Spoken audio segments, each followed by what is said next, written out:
you want to look around and make sure that you've got all the bolts taken out. And there is, all the bolts are taken out. So what I'm going to do is, in order not to damage the gasket here, I'm going to take my steel edged DeWalt and I'll put it right in here and I'll twist it.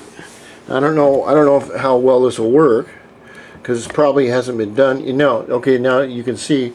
You see that? Do you see the little? Do you see the little steel right there? See that?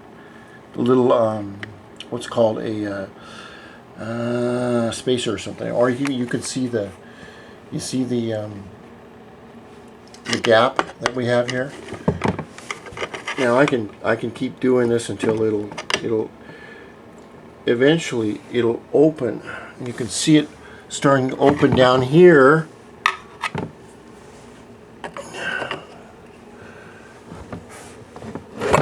Oh, look at that. And you can start to see the gears in there, and you can see the oil coming out. And that's very high viscosity oil, because it is coming out very slow. And you can see the gearing and all things like that. And like I said, it's messy. Oh. Okay, and you wanna be careful when you take it apart, especially if you don't know what you're doing. This is your main gear right here, and it goes into a reduction right here. And this will have probably this part right here comes out. This comes out. Once I take the nut off the axle on this side, this will pull right out, and then this will pull right out. And sometimes they have sleeves on them, or little, not sleeves, but oops, they have little plastic washers.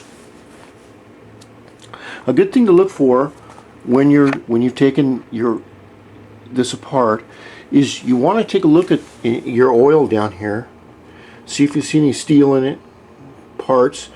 You want to take your thumb and your forefinger, dip them in there like this, and rub them. This can tell you if there's some foreign matter or something in there. It's just another way of telling you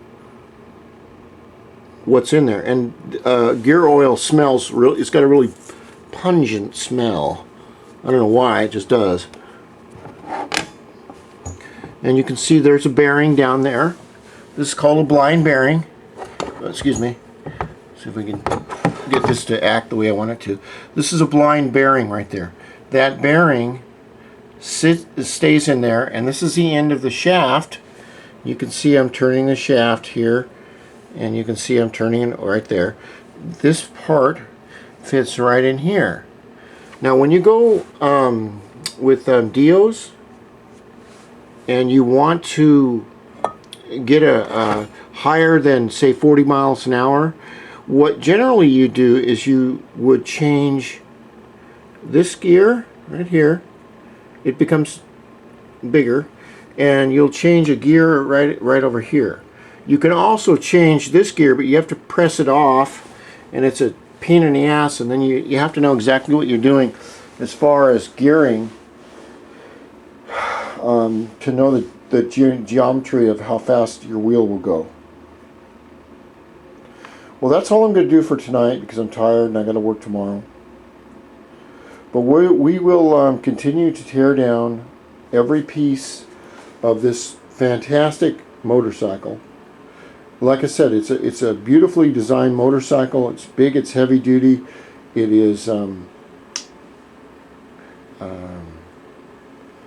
they don't break down a lot. They're very well made, but for me, I like a lighter, faster little bike. The RUCKUS is a nice bike, but I have my Zuma, and that's more my speed. But even in this town, I would say that the Honda RUCKUS is, I've seen 10 or 12 of them, and that's a lot. And I've seen maybe one of mine. And we continue with tearing down the Honda Ruckus. The Honda Ruckus Total Rebuild. I hope you like this series, and if you do, go to the video and push like, I think. That's what it is, yeah, like. Alright, this is DIOSpeedDEMON signing off. Rock on!